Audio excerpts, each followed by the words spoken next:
Napalipad at napadayo naman kami dito sa may Malabon Mega Dike para subukin at tingnan ang Kanjiro's Fried Chicken. Dalawa lang yan? Apo, two Parang tatlo yun.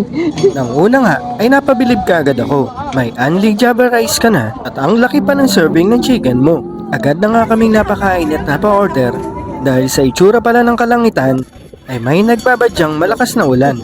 Pero okay lang yan. Ang mahalaga, busog ka na, happy ka na, at panalo pa ang binayat mo. Wala pang sausaway niyan, pero masarap at malasa na rin siya. Nang subukan ko naman sa kanilang garlic mayo at kanilang gravy, ay mas lalong nakakapagbigay ng spice sa pagkain mo ng kanilang fried chicken. Ang pinaka tumatak sa akin ay ang kanilang garlic mayo na parang may kahawig sa isang leading pizza company. So eto na naman ang panibagong yugto ng buhay ko na sasabihin ko, bukas na naman ako magda-diet.